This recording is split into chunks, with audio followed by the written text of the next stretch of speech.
함께 일어나서 하나님의 말씀 함께 읽도록 하겠습니다. 베드로후서 1장 11절 말씀입니다. 같이 읽습니다. 시작. 이같이 하면 우리 주 곧 구주 예수 그리스도의 영원한 나라에 들어감을 넉넉히 너희에게 주시리라. 아멘. 우리 옆에 분들과 인사합니다. 참 잘 오셨습니다. 주님의 이름으로 축복합니다. 여러분 정말 잘 오셨습니다. 주님의 이름으로 축복합니다. 이번 주 중에 두 가지 아주 큰 모임이 있습니다. 하나는 무엇인가 하면 우리가 눈이 계속 오고 날씨가 안 좋아져서 수요 여성 모임도 그렇고 수요 남성 모임도 저희가 주중에 모이질 못했습니다. 그래서 여성분들이든 남성분들이든 수요 모임에 관심을 갖고 계신 분들이 꼭 수요일 날 오셨으면 좋겠고, 또 하나는 매달 한 달에 한 번 있는 새찬양과 기도의 밤입니다. 제가 지난주에 글을 썼지만은 없애기는 쉬운데 다시 세우기는 참 힘듭니다. 그런 글을 썼죠, 주보에. 그 수요 예배가 우리 한국 교회 속에 없어지는 것은 되게 쉬웠어요. 금요 철야도 없어지는 것은 쉬웠고 주일 저녁 예배도 없어지는 것은 쉽게 없어졌습니다. 근데 다시 주일 저녁에 모인다든지 수요일 날 모이는 게 참 쉽지가 않습니다. 우리 2월 14일 날이 애쉬 웬스데이입니다. 사순절이 시작되는 수요일인데 그냥 그날 수요일은 미리 마음속에 다짐하시기를, 사순절 시작하면서 수요일 저녁 예배 참석해야겠구나. 그날만 저녁 예배가 있어요. 그리고 우리 남성분들은 매주 수요일마다 모여서 성경을 같이 연구해보자 그랬는데, 삶을 나누는 이 모임이 아니고 성경을 연구하는 모임입니다. 그래서 같이 체계 있게 말씀을 한번 배워보면 좋겠다 하는 모든 남성들을 초대하고, 금요 새찬양과 기도의 밤은 우리가 여성 분들 헌신 예배로 드리는 날인데, 그날 일하는 분들은 뭐 어쩔 수 없죠. 그렇지 않다면은 다 오시면 청소년들도 모임이 있고 초등부도 모임이 있습니다. 그래서 와서 그날 하루 같이, 금요일 저녁인데 우리 한 달에 한 번은 금요일에 저녁에 가서 온 가족이 찬양하고 기도하자 이야기하셔서 나와서 주님 앞에 찬양과 기도로 영광 돌리며 한 해를 시작하기를 소망하는 것입니다. 이제 말씀 전하겠습니다. 오늘 설교 제목이 이렇게 살면 하나님 나라에 넉넉히 들어가게 됩니다 하는 내용입니다. 신앙생활하면서 가끔 드는 질문은, 내 정말 이렇게 살아도 하나님 나라에 들어갈 수 있을까 하는 질문입니다. 왜냐하면 저나 여러분이나 예외 없이 하나님 말씀을 100% 지켜 사는 것도 아니고 자주 어기기 때문입니다. 사랑해야 될 때 사랑하지 못하고, 베풀어야 될 때 베풀지 못하고, 인내해야 될 때 인내하지 못하고, 용납해야 될 때 용납하지 못하는 저와 여러분을 발견하게 되기 때문입니다. 저나 여러분은 조급해하기 쉬운 사람들입니다.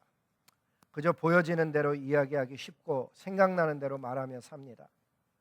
성경에서는 보면은 12 정탐꾼의 이야기를 보여주면서 눈에 보이는 대로 사는 것 아니고 믿음으로 이야기하며 살라고 우리에게 가르쳐주지만, 실제 우리의 사는 모습은 조급해하고 보여지는 대로 말하고 생각나는 대로 그렇게 이야기하며 삽니다. 예를 들면은 성경에 보니까는 너희들은 오직 덕을 세우는데 소용되는 말을 하라고, 선한 말을 해서 듣는 사람들로 하여금 은혜를 끼치게 하라고 에베소서 4장 29절은 이야기하지만, 저와 여러분들은 그저 그 순간에 느낀 대로 이야기하며 삽니다. 그렇기 때문에 이런 질문을 갖는 것입니다. 정말 내가 하나님 나라에 이렇게 살아도 들어갈 수 있을까? 그러면 스스로에게 조용히 물어보죠. 우리가 말씀을 배울 때 하나님 나라에 들어가기 쉽다고 배울 때가 있습니다. 그리고 가르칠 때가 있습니다. 언젠가 하면 구원이 행위가 아니고 하나님의 은혜, 사랑, 십자가의 공로, 성령 하나님의 도우심, 보호하심을 강조하는 경우에 행위가 아니기 때문에 하나님 나라에 믿음으로 가는 것을 강조하면 쉬워 보입니다. 그럴 경우에는 구원은 행위가 아닙니다.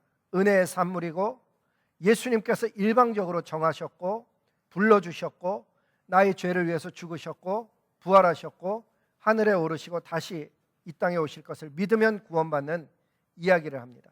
소위 닥트리널한 부분은 우리 대부분이 믿고 따라갑니다. 그런데 이런 가르침을 너무 치중하다 보면 행위, 실천은 안 따라가면서 아는 것은 많은데 실제로 행하면 못 따라가는 그런 모습에 우리가 끌려다니며 살 수 있다 하는 것입니다. 그래서 당연히 하나님 나라에 들어간다고 구원의 확신은 있지만 진짜 사는 모습은 이래도 되나 하는 때가 있다는 것입니다. 야고보 사도는 이런 질문을 했습니다. 그리고 답을 했습니다.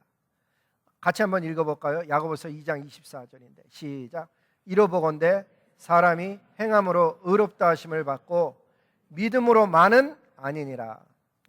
그러면 not by faith alone, 믿음만은 아니다. 그 이야기를 강조합니다. 분명히 구원은 믿음으로 받는 것이 맞는데 왜 야고보 사도께서 이런 말씀을 하셨을까? 이로 보건대라는 그 이로 본다는 내용이 뭔가 하면 아브라함이 아들 이삭을 드렸던 믿음의 행위를 보고 의롭다 하심을 얻었으므로 우리도 믿음의 행위로 없다면은 그것은 의로움을 얻지 못한다는 얘기하고 싶었던 것입니다. 행함으로 의롭다 하심을 받은 것이지 믿음 자체만으로 행함 없는 믿음으로만 구원 얻은 것은 아니다. 그 이야기하고 싶었던 것입니다. 결론을 이렇게 이야기합니다. 같이 읽어보겠습니다. 내가 보거니와 시작. 내가 보거니와 믿음이 그의 행함과 함께 일하고 행함으로 믿음이 온전하게 되었느니라. 아멘. 온전한 믿음, 그것은 행함으로 되는 것이라고 이야기합니다. 행함으로 믿음이 온전해진 것이지 지식만의 얘기는 아니라는 것이죠. 저와 여러분의 삶을 조금만 관심 있게 잘 들여다보고 솔직하게 보면 우리가 참 연약합니다. 정말 어리석은 면이 제 안에서 발견되어지고 여러분 안에서 발견되어지죠. 하나님의 때를 차마 기다리지 못하고 말도 이쁘게 하기보다는 밉게 하는 경우가 얼마나 많은지 모릅니다. 그것 때문에 저도 고통합니다. 하지만 그런 제가 예수님이 하나님의 아들이라 조금도 의심하지는 않습니다.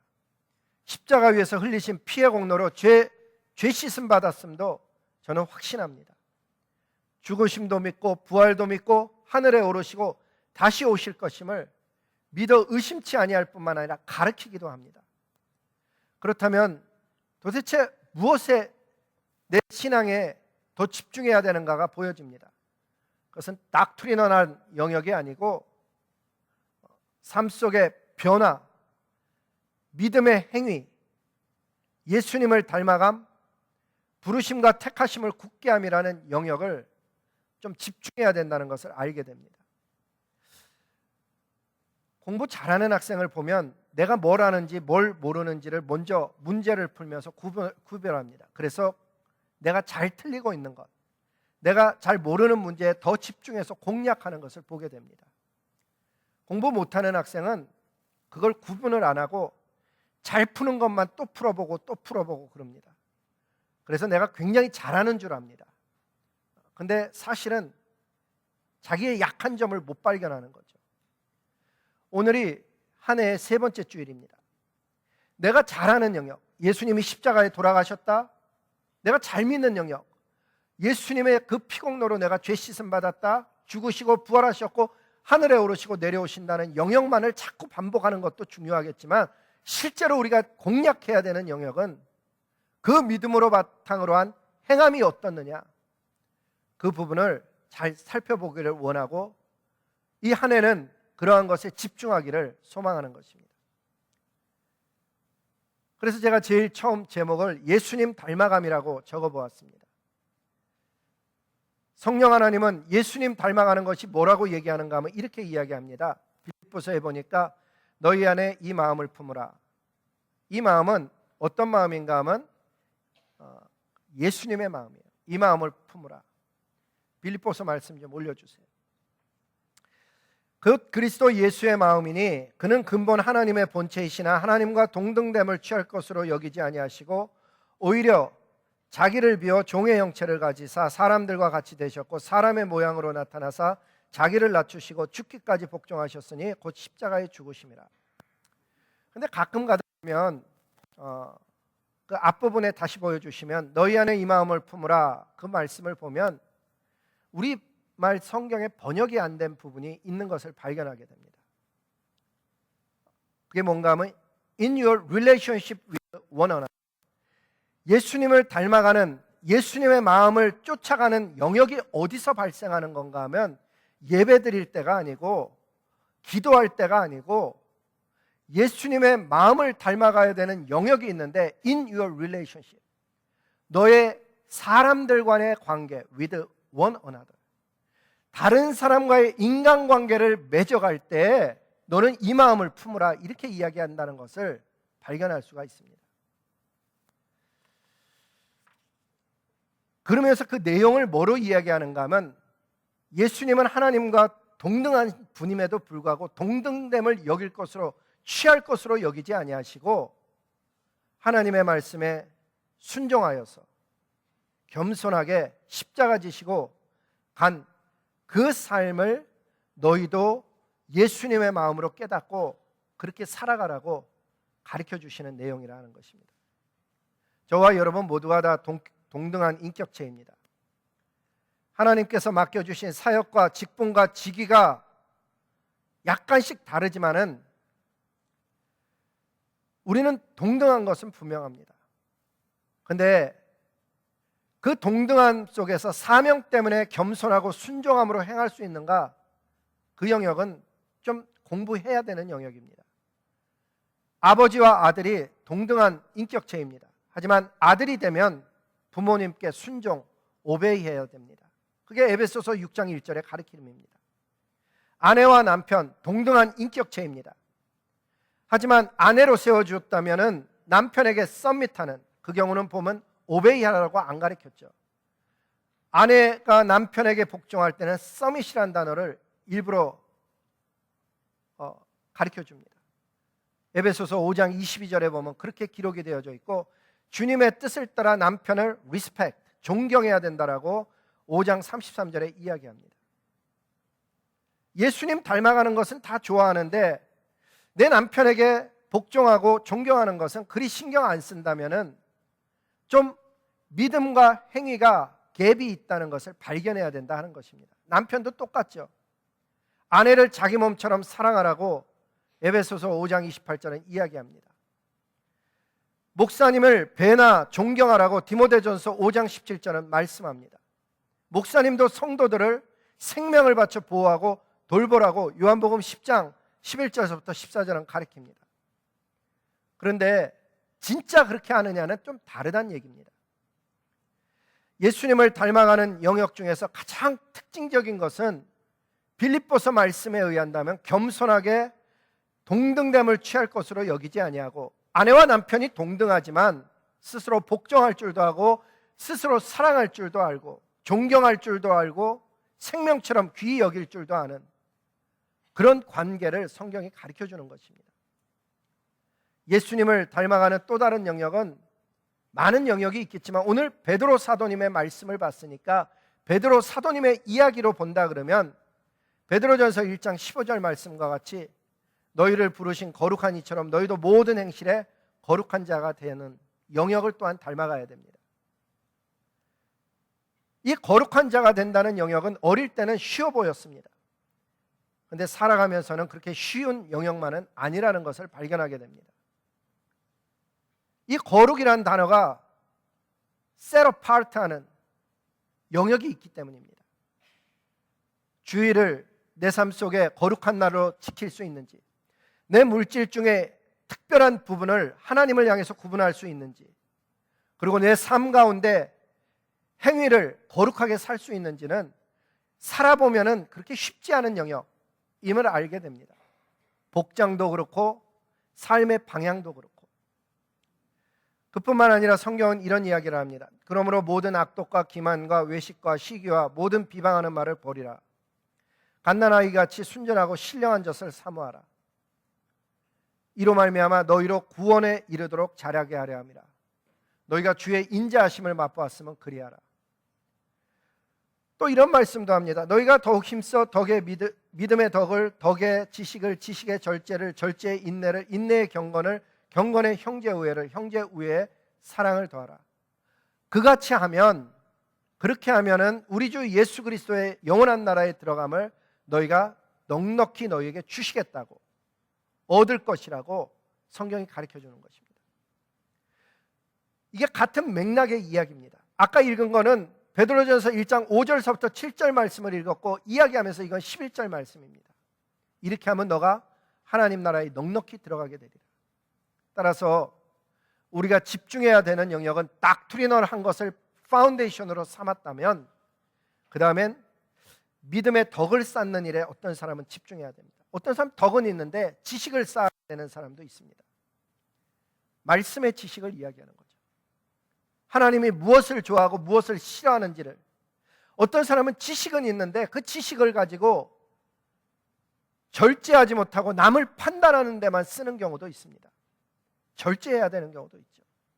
어떤 사람은 인내를 길러야 되는 경우도 있고, 어떤 사람은 형제 우애, 신앙생활은 참 혼자는 잘하는데 하나님과의 관계는 괜찮은데 옆에 사람과의 수평 관계가 안 될 경우 사랑을 더해야 되는 그런 일에 집중하며 살면 그리스도 그 하나님 나라의 영원한 나라에 들어가는을 넉넉히 주시겠다고 약속하는 것입니다. 저와 여러분의 삶 속에 이런 지혜 얻어서 2018년은 기본적으로 알고 있는 문제만 자꾸 풀어서 십자가의 죽으심, 부활, 재림에만 집중할 것이 아니고 그 말씀이 적용되는 살아있는 삶의 신앙의 영역도 잘 세워가는 저와 여러분 될 수 있기를 주님 앞에 소원한 것입니다. 두 번째는 부르심과 택하심을 굳게 함입니다. 다시 강조하지만 우리의 삶을 잘 보면 연약합니다. 믿음이 있는 것 같으면서도 얼마나 잘 쓰러지는지, 그리고 얼마나 어리석은지, 말씀 아는 것 같은데 엉뚱한 결정 내리고, 그게 저에게 있고 여러분에게 있습니다. 하나님의 말씀 신뢰한다 그러고 기도하는데도 얼마나 내가 조급해하는지, 스스로에게 실망할 때도 많습니다. 그런데 그런 우리를 아들 삼아주시고 딸들로 불러주시고 하나님 나라로 유업으로 주신 분이 하나님이십니다. 그 하나님께서 우리를 부르셨고 택하신 것입니다. 이 부르심이란 단어가 영어로 보면 calling인데 원어는 클래신이라는 단어입니다. 초대했다 혹은 소명이라는 단어인 것입니다. 이 소명은 구원으로의 부르심뿐만 아니라 직업 혹은 사역으로의 부르심이 있습니다. 구원으로 부르심을 이야기할 때는 신학에서는 뭐라 그러냐면 effectual calling, 이런 문구를 씁니다. effectual calling. 이 effectual calling이라는 단어가 어디서 시작됐는가를 찾아보면 웨스터민스터 컨페션에 보면 1647년에 그 동일한 문구가 거기 등장하는 것을 보게 됩니다. 그리고 우리가 외우고 있는, 장로교에서 자란 어린 시절을 보낸 사람은 소요리 문답 외우잖아요. 뭐 나중에는 안 외우게 됐는지 모르겠지만 예전에는 외웠거든요. 인간의 최고 선이 무엇인지, 인간됨이 무엇인지, 성령님이 누구신지, 하나님이 누구신지. 그러면서 그 소요리 문답 31번에 보면 기억나시는 분도 있겠지만 그 31번에 effectual calling 얘기가 나와요. 효력 있는 부르심은 무엇인가? 옛날 거는 무엇이뇨? 이렇게 물어봤어요. 그러면 그것은 답이 무엇이었는가 하면 하나님의 신이 하시는 일로서 우리를 죄와 비참함을 깨닫게 하시고 우리의 마음을 밝혀 그리스도를 알게 하시고 의지를 새롭게 하시고 우리를 권하사 능히 복음 중에 값없이 주시는 예수 그리스도를 믿게 하는 것이다. 굉장히 좀 길죠. 하지만 내용은 굉장히 중요한 내용이에요. 뭐가 중요한가 하면은 깨닫게 하는 거예요. effectual calling이 주어지지 않은 사람은 아무리 하나님 믿으려고 해도 믿을 수가 없어요. 왜? 그 마음을 깨닫게 하시고 알게 하시는 분이 하나님이시기 때문이에요. 그리스도를 믿도록 하시는 것이 바로 그 콜링이에요. 반면에 직업 혹은 소명의 부르심은 좀 달라요. 여기서 가장 중요한 것은 그리스도를 위하여 일하는 것이에요. 목사님이 되었다고 성직을 가진 게 아니에요. 목사님이 그리스도를 위해서 일할 때만 성직을 수행하고 있는 거예요. 성도님도 마찬가지죠.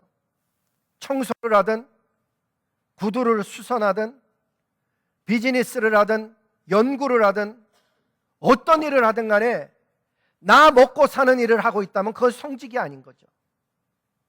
물론 먹고 사는 영역이 있어요. 하지만 근본적으로 집중해야 되는 것은 그리스도를 위한 일이어야 되는 거죠. 각자의 부르심을 쫓아 예수 그리스도 때문에 성실하게 일하고 정직하게 일하고 예수님의 영광 드러나라고 공의롭게 일할 때 그것을 성직을 수행하는 부르심에 대한 소명에 반응하는 삶을 살고 있는 것입니다. 반면에 택하심이란 단어는 에클로겐이란 단어인데 쉽죠? 일렉션이에요. 근데 이 일렉션은 하나님의 절대 주권, 그게 중요한 문구가 돼요. 하나님의 절대 주권, 조건 없는 은혜, 무한한 능력과 지혜를 기반으로 해서 우리를 불러주셔요.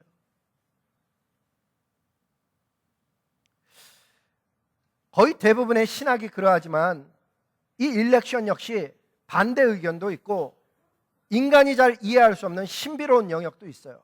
예를 들면 이런 영역이에요. 내 행하는 모습을 보면, 내가 이렇게 신앙생활하는 모습을 보면 하나님이 왜 나 같은 사람을 선택해 주셨을까? 완벽하게 설명해낼 수가 없어요. 하는 짓을 보면 딱 세상 사람과 별 차이 안 나거든요. 그래서 우리는 자주 은혜라는 단어를 써요. 은혜 때문에 기도하고 있고, 은혜 때문에 예배드리고 있고, 은혜 때문에 하나님께 자꾸 돌아가고 있는 거예요. 그 은혜가 부어지지 않으면 저나 여러분이나 한 사람 예외 없이 자기 길로 가는 것이죠. 그래서 이 일렉션이라는 단어를 쓸 때는 하나님의 택하심에 대한 신비, 그리고 또 누가 구원받은 택함받은 자인지 알 수 없는 신비들이 존재해요. 분명한 것은 그렇게 택함받은 사람은 반드시 하나님께 가까이 가고 있는 과정을 겪는다는 얘기예요. 자기 안에 있는 죄성을 극복하고자 싸우는 모습이 반드시 발견돼요. 우리의 죄성은 우리를 자꾸 하나님께로부터 멀어지게 만들어요. 때로는 우리가 져요. 다시는 그렇게 하지 말아야지. 그래놓고 그렇게 하고, 다시는 그렇게 말하고 살지 말아야지. 그래놓고 또 그렇게 말하고 사는 거예요. 근데 은혜가 무엇인가 하면 그런 우리를 버리지 아니하시고 그 행위로 구원받는 것이 아니고 하나님의 주권과 능력으로 구원되었으니 너는 하나님을 여전히 신뢰 안 하는 믿음을 계속해서 공급해 주시는 하나님의 은혜가 있다는 거예요. 그것 때문에 믿음 생활하면서 점점 어쩌면 얼굴이 두꺼워지는지도 모르겠어요. 하나님 앞에 다시 나가는 게 부끄러워요, 사실은. 지난번에도 똑같은 기도 제목 드렸는데 하나님 또 같은 제목 드려서 죄송합니다. 그러면서 또 나가는 거예요. 은혜가 무엇인가 하면 그런 우리를 내치지 아니하시는 하나님의 은혜가 반드시 거기 발생이 되고 깨달아지는 거예요. 그래서 신앙생활하다 보면 아무도 자기 잘났다고 이야기하지 않게 되고 남 어떻다고 얘기하지 않게 돼요. 왜? 내 모습 보면 남 어떻다고 얘기하는 게 얼마나 엉터리 같은 신앙인가를 알게 되죠. 교회가 어떻더라, 남이 어떻더라 얘기는 내 삶의 중심을 내가 보고 있다면 그렇게 쉽게 얘기할 수 있는 영역이 아닌 것이죠. 아무도 완벽한 사람 없어요. 하나님이 아셔요. 우리가 다 부족한 것 아시면서 십자가 위에서 피 흘려 죽으셨어요. 따라서 우리가 살아가는 모습 속에 서로를 용납해주고 불쌍히 여길 때 우리의 부르심과 택하심이 굳어지는 과정이고 성장하는 과정 속에 들어가는 거예요. 2018에 여러분은 어떤 영역으로 부름받았다고 생각합니까? 부름받은 영역은 구원뿐만 아니라 사역도 있고 삶도 있는 거예요. 우리가 어느 곳에 부름받았든지 잘 해낼 수 있기를 소원해요. 제가 지금까지 목회를 하면서 나는 엉터리로 신앙생활하겠다 각오하는 사람 본 적이 거의 없어요. 잘하겠다 그러는데 안 돼서 고민하거든요. 오늘 그런 저와 여러분을 향해서 하나님 나라에 넉넉히 들어가는 믿음의 길을 가르쳐 주시고 계셔요. 어떻게 하면 우리가 그렇게 들어갈 수 있냐? 예수 그리스도를 닮아가는 일, 내 부르심과 택하심을 굳게 하는 일에 집중해야 되는 거예요. 올 한 해를 시작하는데 주님은 이런 말씀하셨어요. 너희 모든 일을 사랑으로 행하라. 올 한 해의 표어예요. 3주째 계속 같은 표어를 이야기하고 있어요. 왜? 잊어버리지 말자고. 사역하는 게 참 중요해요. 잘해내는 것 중요해요. 그러나 사랑이 없다면 소리나는, 울리는 꽹과리, 잡소리밖에 되지 않을 가능성도 있어요. 아무리 내 몸을 불사르게 내어줄지라도 하나님 앞에 아무것도 아닌 사람 될 가능성이 있기에 올 한 해는 파운데이셔널한 닥트리널한 일뿐만 아니라 실제로 삶의 영역 속에서 예수님 닮아가기 위해서 겸손함과 말씀의 실천함과 모든 일을 사랑으로 행하기 위해서 어떤 사람은 덕을 세워야 되고, 어떤 사람은 믿음을 키워야 되고, 어떤 사람은 지식을, 절제를, 인내를, 형제 우애를, 거기에 사랑을 더해야 되는 그런 일들을 저와 여러분이 하며 살자는 것이죠. 올 한 해도 그렇게 삶으로 인해서, 그런 삶이 연결되어짐으로 인해서 하나님 나라에 넉넉히 들어감을 얻는 저와 여러분 다 될 수 있기를 예수님의 이름으로 복을 빕니다. 우리 다 함께 일어나서 주님 앞에 찬송 328장